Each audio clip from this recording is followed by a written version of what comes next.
Warning, entering ecological dead zone. Adding report to databank.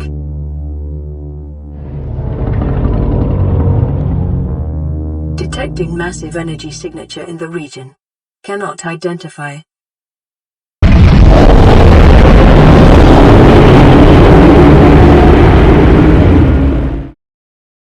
Hello guys, Sub-Zero here and welcome back to another lore video. Today we are covering the ancient beast of the Subnautica waters, the Gargantuan Leviathan. This well-known Leviathan has taken the Subnautica community by storm for the past few years, with mods being created around its concept, such as the Return of the Ancients mod. But with so many videos on this Leviathan, it's hard to remember what is actually canon and what is just the community's theories and ideas. In today's video, we're going to go through all the canon information about the Gargantuan Leviathan. I'm going to tell you everything we found out in the PDA and separate that from the mods and the community's ideas. It all starts with you, the player, finding the Gargantuan Leviathan's fossil remains in the Lost River. Upon further inspection, you notice its huge size, and that it even dwarfs the ghost Leviathan that seemed so terrifying just a moment ago. You see that it could swallow your whole Cyclops in one bite, unfazed. The fossil seems to be partly buried with some bones scattered and lost to the depths of the waters.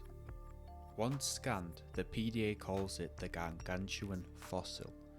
The PDA provides us with a lot of helpful and interesting canon information, starting with the fact that this fossil seems to be 3 million years old.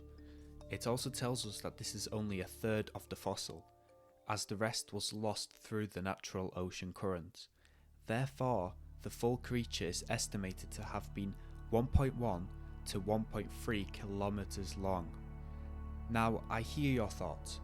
How is it realistic for a creature of this size to end up in such a confined place like the Lost River? Well, it isn't realistic, and the fact is that this Leviathan died in the open ocean and was buried by sediment. Tectonic activity on the planet reshaped the region on the crater, and the Lost River formed around its remains. This process took millions of years and is confirmed by the PDA. So yes, the Leviathan died in the ocean, and the bones were just formed in the Lost River. It did not die or get trapped in the Lost River like some people have said before. Now, if we look closely at the ribs of this fossil, we can see indentations. These were made by the precursors for research on the bacterium, which tells us that the fossil most definitely predates the arrival of the precursors and raises some mystery around its cause of death. There is no information in the PDA on the Leviathan's lifespan or the possible cause of death.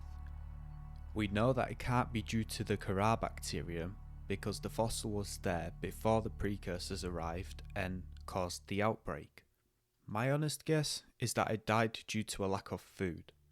This Leviathan was absolutely huge, so it was definitely hard to maintain survival through the years, eating all the other Leviathans around it. Old age is plausible because we don't know its lifespan.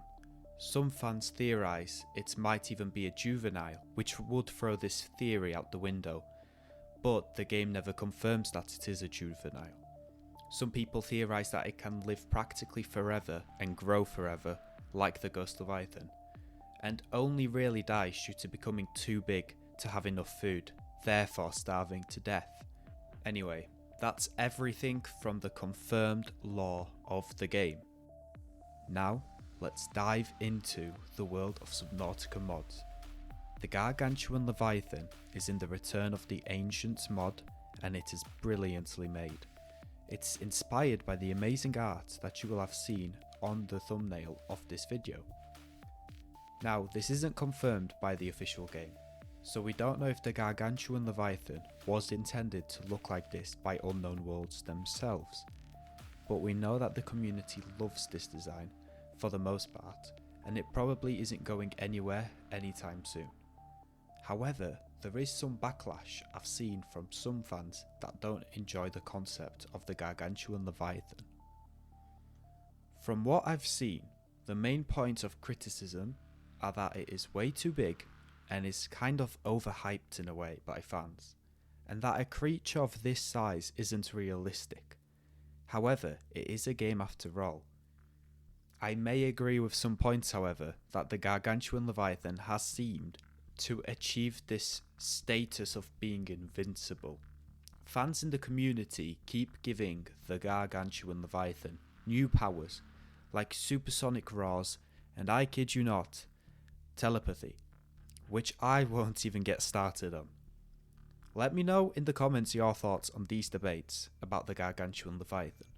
Do you prefer for it to be this all-powerful creature, or would you prefer for it to be just slightly on the more realistic side of the game? I would love to hear your thoughts and opinions in the comments, so please don't be shy.